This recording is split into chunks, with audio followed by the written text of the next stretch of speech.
The containment facility's fluorescent lights hummed overhead like dying insects, casting harsh shadows across the sterile white corridors. Dr. Sarah Chun adjusted her hazmat suit one final time before entering Sector 7, her tablet displaying the morning's health assessments. 3 months had passed since the Zephyrian ship had limped into Earth's orbit, its hull scarred by cosmic debris and desperation. The 47 survivors inside had been humanity's first confirmed contact with intelligent alien life, and Earth's response had been predictably cautious, quarantine first, questions later. Sarah's footsteps echoed as she approached the observation window overlooking the main habitat. The Zephyrians moved with fluid grace despite their circumstances, their iridescent skin shifting between shades of blue and silver as emotions flickered across their elongated faces. They stood nearly 7 feet tall, with limbs that seemed to bend in impossible ways. Yet there was something undeniably familiar about how they interacted with one another. The way they gathered in small groups, the gentle touches they shared, the protective stances they took around their young.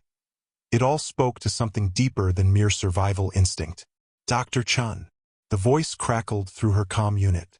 We're seeing elevated stress indicators from Subject 23. You might want to check on her first. Subject 23. Sarah winced at the clinical designation.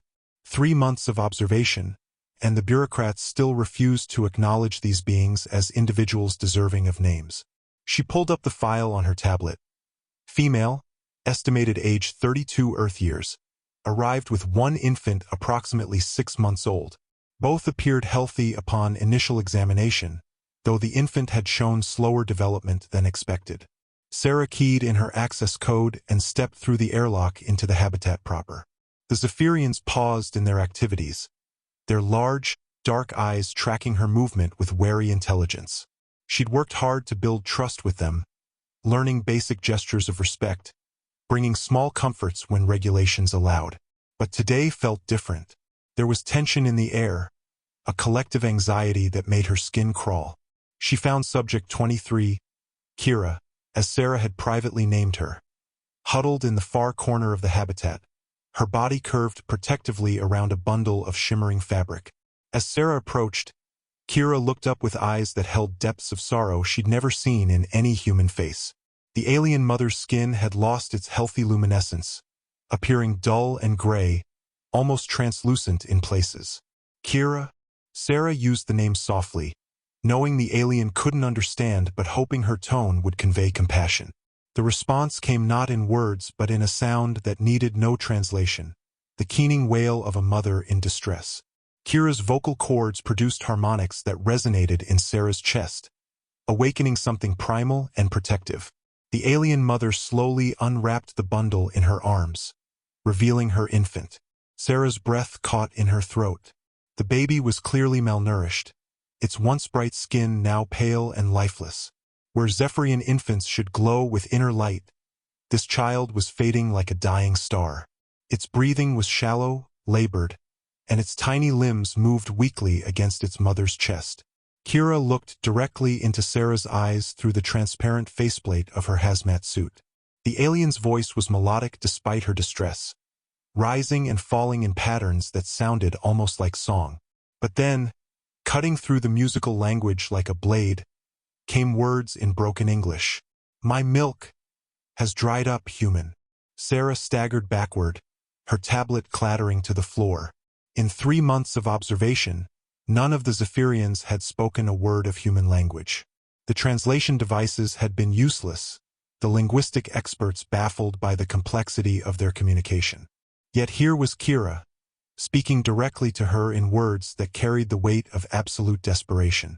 My baby, Kira continued, each word carefully formed, heavy with emotion, hasn't eaten 4 days. The alien mother lifted her child towards Sarah, the universal gesture of a parent begging for help. The infant's eyes opened briefly, revealing irises that swirled like galaxies, beautiful and heartbreaking in their dimming light. Sarah's medical training kicked in, overriding her shock. Malnutrition was malnutrition, regardless of species. The signs were unmistakable, the sunken features, the labored breathing, the way the child barely responded to stimuli. Without intervention, This baby would die within hours. Please, Kira whispered, the word hanging in the recycled air between them like a prayer. Help my child. Sarah's mind raced through protocols, regulations, the chain of command that governed every interaction with the aliens.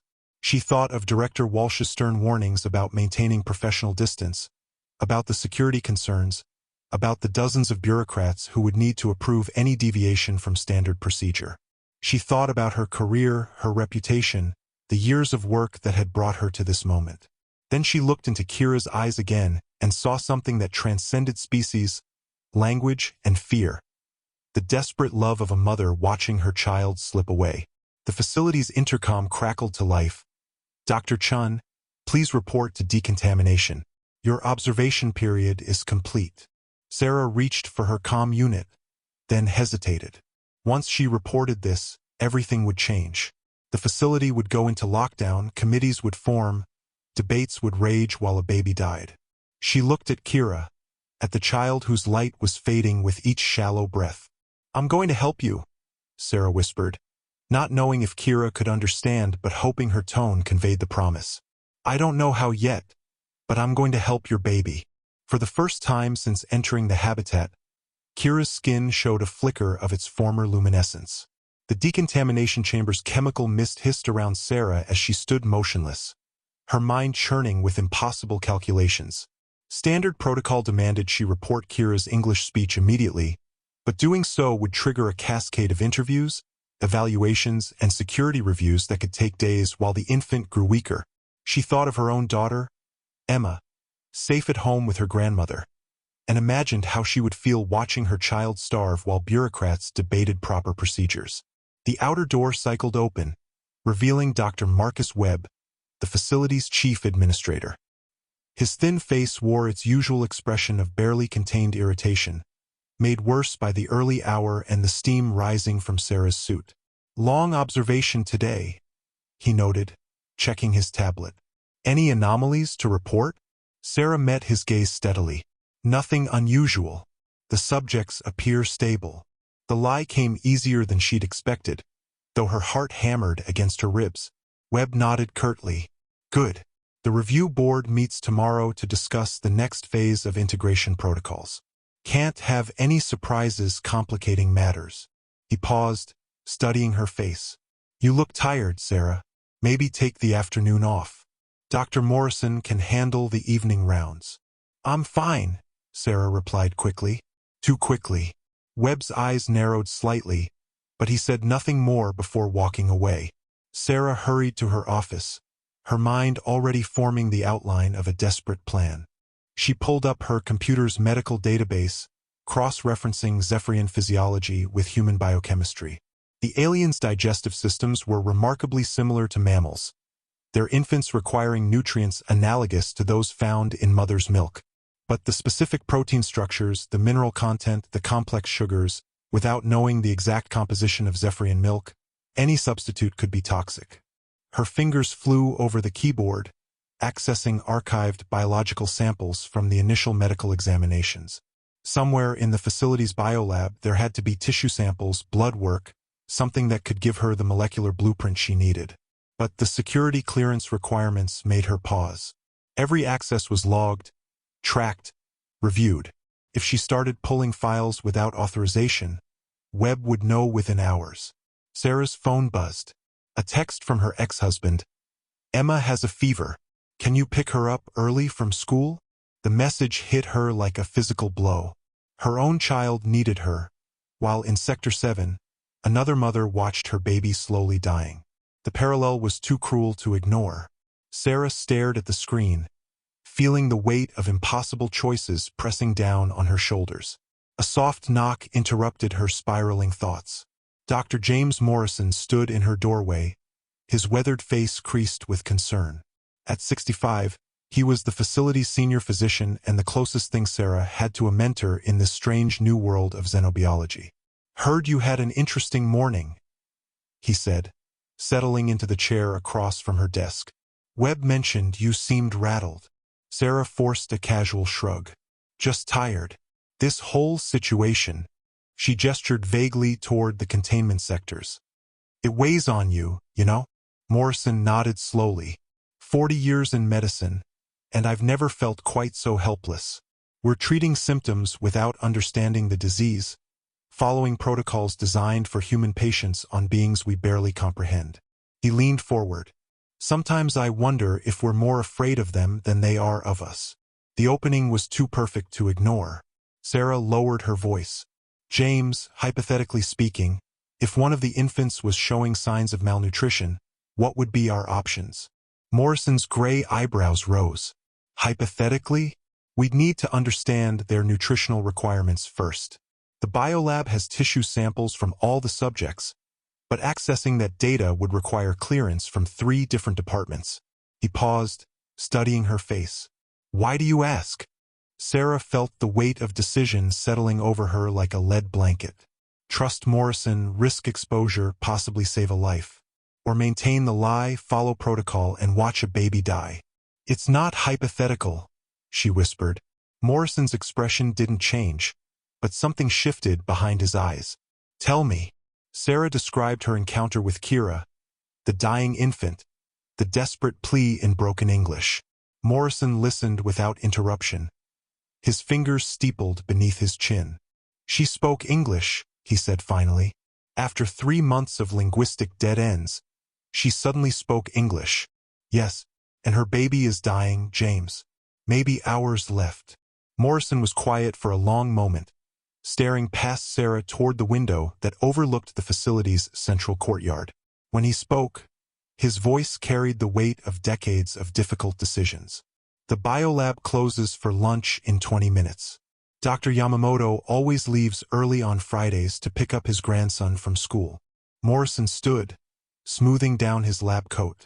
If someone were to experience a medical emergency requiring immediate tissue analysis, well, emergencies don't wait for proper paperwork. Sarah felt a surge of gratitude so powerful it brought tears to her eyes. James, if we're caught, then we're caught trying to save a child's life. He paused at the door. Besides, I'm retiring next year. What are they going to do? Fire me. 30 minutes later, Sarah stood in the biolab's sterile environment, watching Morrison work with practiced efficiency. The tissue samples from Subject 23 revealed a complex biochemical profile, her milk-producing glands showing signs of severe depletion, likely caused by stress and the artificial environment of the containment facility. Fascinating, Morrison murmured, adjusting his microscope. Their cellular structure is remarkably adaptable. Look at this. He gestured to his screen, where molecular diagrams rotated in 3-dimensional splendor. The protein chains are longer than human equivalents, but the bonding patterns are nearly identical. With the right amino acid supplements, we could synthesize something close to their natural milk. How close? Sarah asked. Morrison ran calculations on his terminal. Maybe 80% accuracy. Not perfect, but potentially life-saving for a severely malnourished infant. Sarah nodded grimly. 80% was better than 0. How long would it take to synthesize? 6 hours, maybe 8. The molecular printer can handle the basic structure, but we'd need to add the trace elements manually. Morrison looked up from his screen. Sarah, even if we succeed, getting it to the infant means bypassing security, breaking quarantine protocols, and risking exposure to unknown pathogens.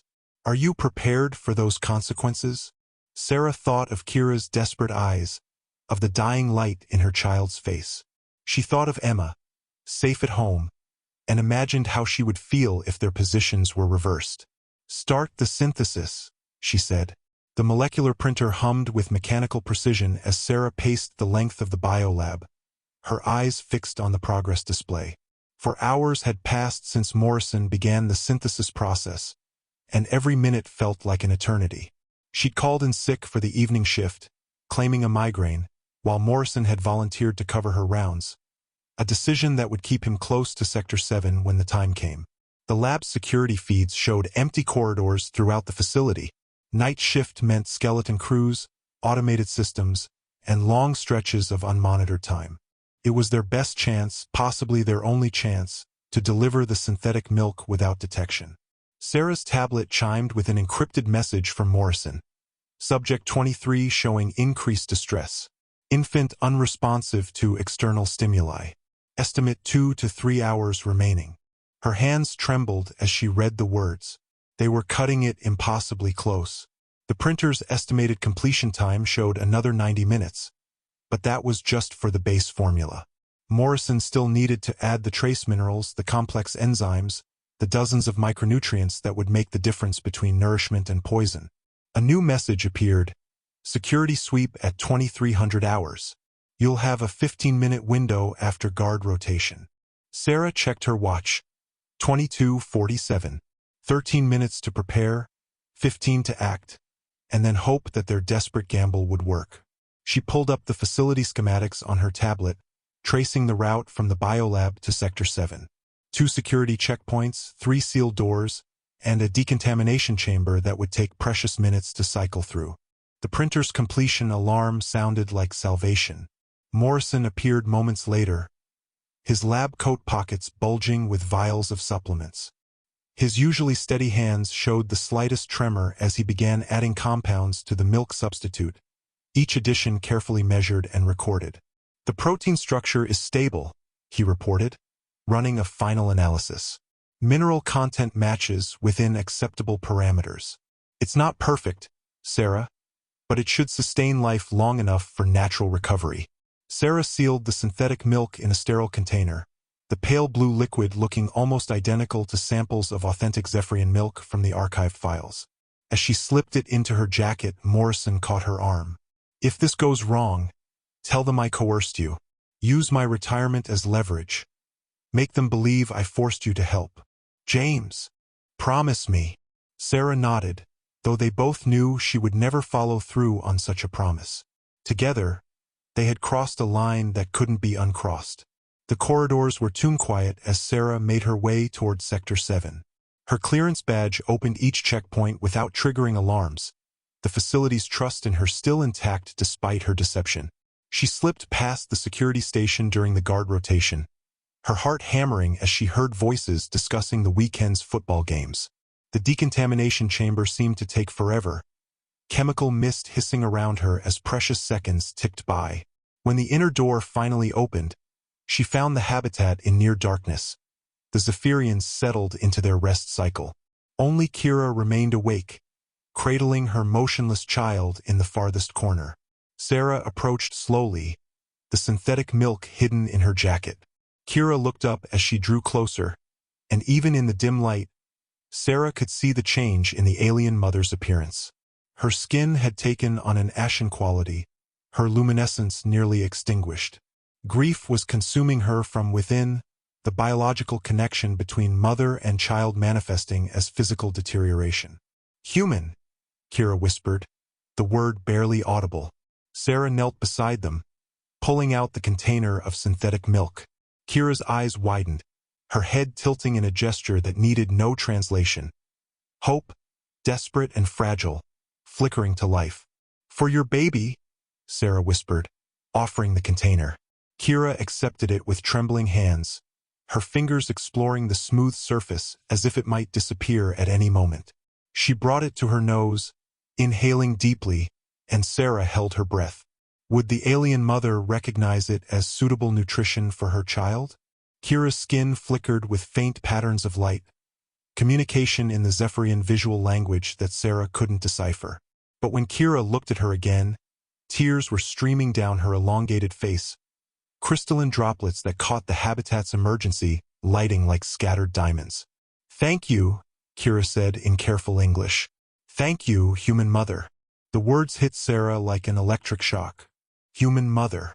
Somehow, in their brief interactions, Kira had recognized the maternal bond that transcended species. Perhaps she'd sensed it in Sarah's manner, her protective instincts, the way she looked at the children in the habitat. Kira lifted her infant with infinite care, supporting the tiny head as she began to feed the child the synthetic milk. At first, nothing happened. The baby remained limp, unresponsive. Sarah felt her heart sink, imagining all the ways their desperate plan might fail. Then, slowly, almost imperceptibly, the infant began to swallow. Sarah watched in amazement as color returned to the baby's skin, faint at first but growing stronger with each small sip. The child's eyes fluttered open, revealing those swirling galactic irises, now bright with returning health. Tiny hands reached up to grasp the feeding container, primitive reflexes awakening as nourishment flowed through the baby's system. Kira's own transformation was equally remarkable. As her child fed, her skin began to regain its luminescence, patterns of joy and relief cascading across her features in waves of silver and blue. She looked at Sarah with an expression of such profound gratitude that words seemed inadequate. "Your name," Kira said softly. "What is your name, human mother?" "Sarah," she replied, surprised by how natural it felt to share this basic intimacy with an alien being. "Sarah," Kira repeated, the syllables taking on musical qualities in her voice. "I am Kirithes, daughter of the 7th constellation, mother of Sci-Fi." She gestured to her feeding child. "We are bound now, Sarah. Life debt connects us." Before Sarah could ask what that meant, alarms began blaring throughout the facility. Red lights bathed the habitat in bloody illumination as automated systems detected the security breach. Sarah's unauthorized presence in the habitat during off hours had finally triggered the facility's watchdog protocols. Heavy footsteps thundered down the corridor as security personnel responded to the alert. Sarah stood slowly, knowing that her career, her freedom, possibly her relationship with her own daughter, would all be casualties of this moment. But as she looked at Sci-Fi, now feeding eagerly from the synthetic milk, she felt no regret. "Dr. Chan," the security chief's voice boomed through the habitat speakers. "Step away from the subjects and move to the decontamination chamber immediately." Sarah looked at Kira one final time. The alien mother nodded slowly, understanding passing between them without words.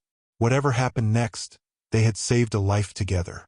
As Sarah walked toward the decontamination chamber, she heard Kira's voice rise behind her in the musical language of her people. Other Zephyrians emerged from their rest, adding their voices to what sounded like a song of celebration, of thanksgiving, of hope restored. The security team surrounded her as she emerged from decontamination, but Sarah barely noticed their presence. In her mind, she was still hearing that alien lullaby, still seeing the light return to a child's eyes, still feeling the profound connection that had formed between two mothers from different worlds. Director Walsh's office felt like a tribunal chamber in the gray light of dawn. Sarah sat in the uncomfortable metal chair facing his desk, flanked by security personnel and a recording device that captured every word, every breath, every damning admission. Behind Walsh, floor-to-ceiling windows overlooked the containment sectors, where normal operations continued despite the crisis that had shattered the night's quiet. 37 protocol violations. Walsh read from his tablet, his voice carrying the weight of absolute authority. Unauthorized access to biological samples, theft of laboratory equipment, breach of quarantine procedures, and direct contact with extraterrestrial subjects without protective supervision. He looked up, his pale eyes cold as Arctic ice. "Dr. Chan, in 20 years of managing this facility, I have never encountered such a blatant disregard for safety protocols." Sarah met his gaze without flinching. A child was dying. A subject was experiencing biological distress, Walsh corrected sharply. "Your emotional attachment has compromised your judgment, Doctor. These beings are not human. We cannot apply human values and emotions to alien physiology." "Tell that to Kira when she was begging for help." Sarah's voice rose despite her efforts at control. "Tell that to any mother watching her child starve." Walsh leaned forward, his fingers interlaced on the desk between them. "This is exactly the kind of anthropomorphic thinking that led to your current situation. You've projected human characteristics onto an alien species based on superficial behavioral similarities. For all we know, their distress signals could be elaborate deception, designed to manipulate our empathy." The recording device hummed quietly as silence stretched between them.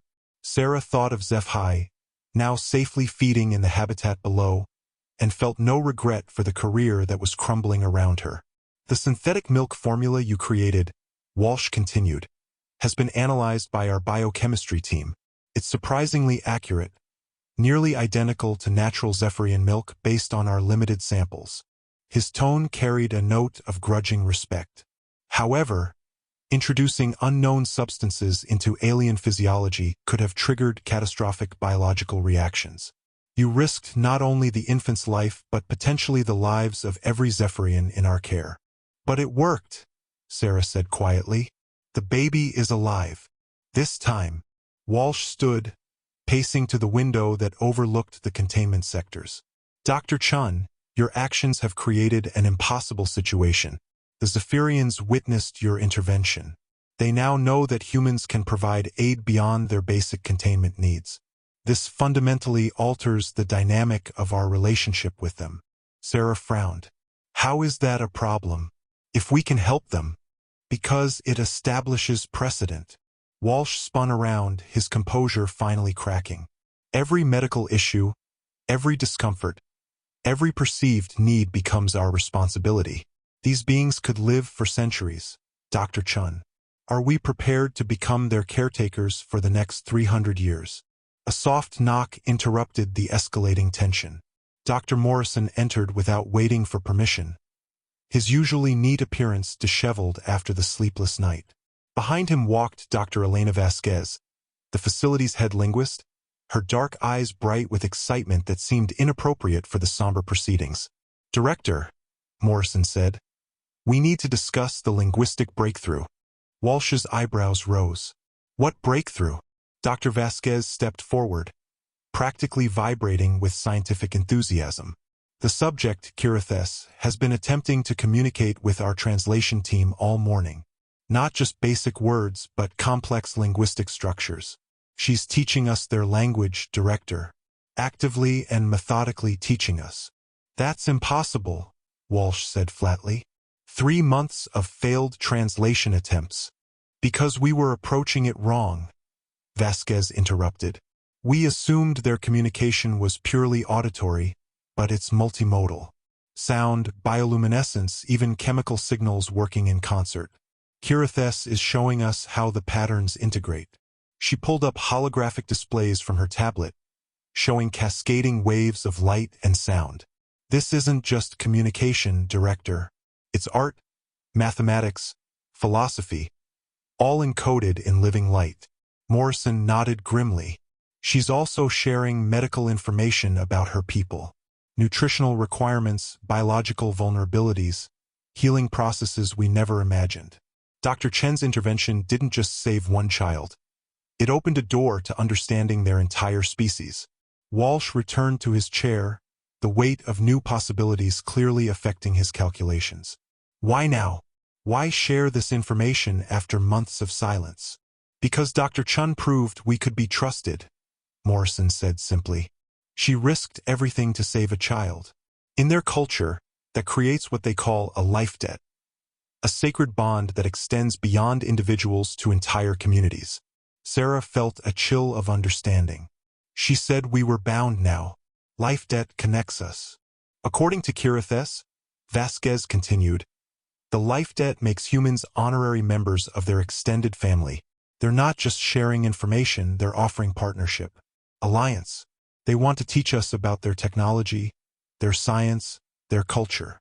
Walsh was quiet for a long moment, staring at the holographic displays that showed the beauty and complexity of Zephyrian communication. When he spoke, his voice carried a different quality, not the cold authority of before, but the careful consideration of a man facing history-changing decisions. The review board meets in 2 hours, he said finally. They're expecting my recommendation on the Chin incident and the future of the Zephyrian containment program. He looked directly at Sarah. Your actions were reckless, unauthorized, and potentially catastrophic. They were also the catalyst for the most significant breakthrough in human-alien relations we've ever achieved. Sarah held her breath, unsure whether she was about to be praised or prosecuted. However, Walsh continued, the board doesn't need to know the specific details of how this breakthrough occurred. Medical emergencies happen. Sometimes they require innovative solutions and rapid response times. Sometimes protocols must be flexibly interpreted. Morrison's eyebrows rose in surprise. Director, are you suggesting? I'm suggesting that Dr. Chen's quick thinking during a medical emergency led to a successful treatment protocol and unexpected communication breakthrough with our extraterrestrial guests. Walsh's tone carried a hint of dry humor. The review board will be far more interested in the implications of partnership with the Zephyrians than in the specific medical procedures used to treat one infant. Sarah felt tears of relief threatening behind her eyes. What about the protocol violations? Will be noted in your personnel file as examples of decisive action under pressure, Walsh replied. Assuming, of course, that you're prepared to lead the medical team in developing proper treatment protocols for Zephyrian physiology. We'll need someone with experience in cross-species medicine. The offer hung in the air like a lifeline. Sarah thought of her daughter Emma, of the career she'd thought was over, of the alien mother who had called her sister in a language of living light. I accept, she said. Walsh nodded. Then I suggest you return to Sector 7. Kirithes has been asking for the human mother who gave life. Apparently, she has more to teach us, and she'll only share it with you. As Sarah left the office, Morrison fell into step beside her. Remarkable how quickly Walsh changed his tune once he realized the political implications, he murmured. Sarah smiled. Maybe, or maybe he's just a father himself, and understands what it means to watch a child in danger. They walked toward Sector 7 together, where an alien mother waited to share the secrets of her people with the human who had saved her child. Behind them, through the office windows, the morning sun painted the containment facility in shades of gold and possibility. The habitat had transformed overnight into something resembling a classroom mixed with an art gallery. Kirithes moved through the space with renewed vitality, her skin displaying complex patterns of bioluminescence as she arranged objects into geometric configurations. Other Zephyrians had joined her, their combined light creating a symphony of visual communication that painted the walls in shifting colors. At the center of it all, baby Zephi slept peacefully in a makeshift cradle, his healthy glow a testament to the success of the synthetic milk formula. Sarah entered the habitat wearing standard protective gear, but Kira had specifically requested that she be allowed direct contact. The life debt, according to Zephyrian custom, created a familial bond that superseded normal quarantine protocols. Director Walsh had reluctantly agreed, though Sarah suspected his decision was motivated more by scientific curiosity than cultural sensitivity. Sarah Mother, Kira called out, her English now noticeably more fluent than the night before. Come, see what we build for learning. The alien mother gestured to an intricate three-dimensional structure made from salvaged materials, bed sheets twisted into geometric shapes, eating utensils arranged in mathematical sequences, and somehow, impossibly, beams of living light that seemed to hover in midair without any visible source. How are you creating the light patterns? Sarah asked, her scientific mind immediately engaged. Kira's skin shimmered with what Sarah was beginning to recognize as amusement. Light comes from within, Sarah Mother. All Zephyrians carry starfire in our cells. Is biological. What is word? Bioluminescence? Yes, but also more.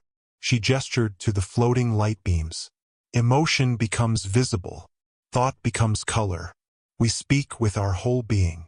Dr. Vasquez entered the habitat, her recording equipment capturing every nuance of the interaction.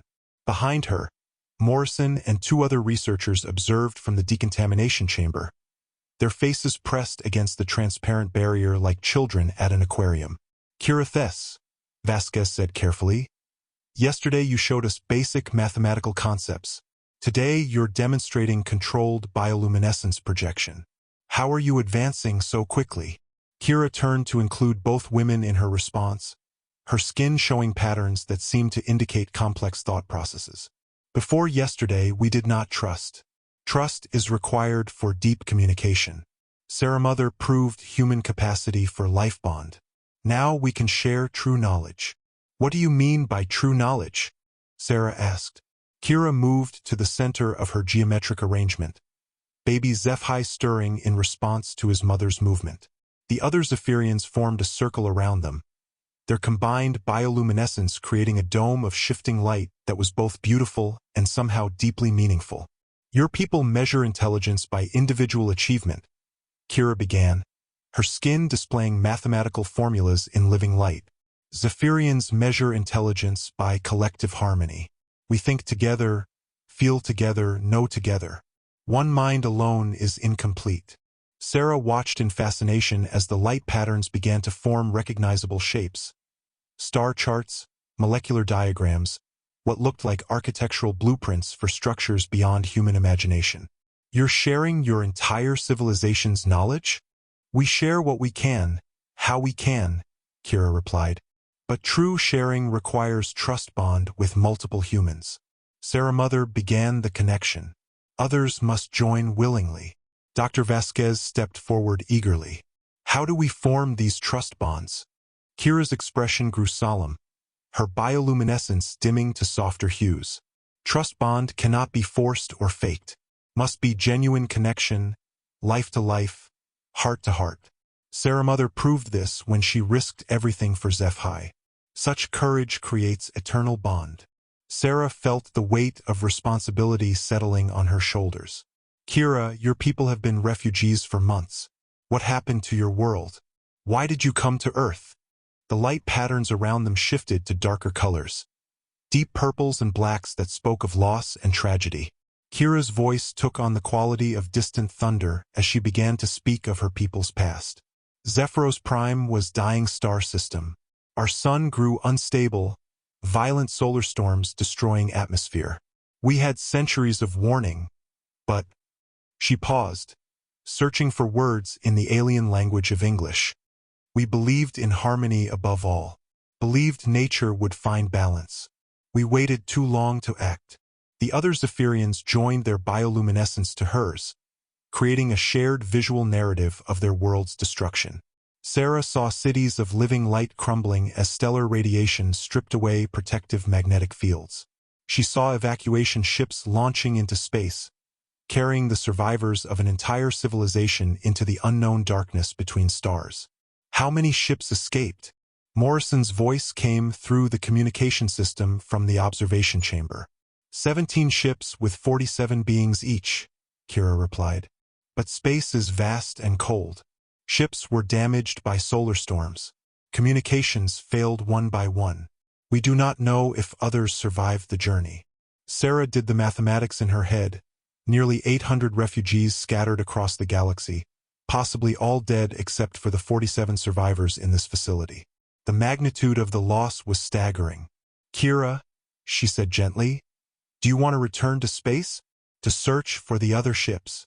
The alien mother's response was immediate and surprising. No, Sarah Mother.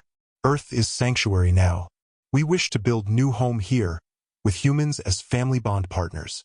Our knowledge combined with your courage could create wonders neither species could achieve alone.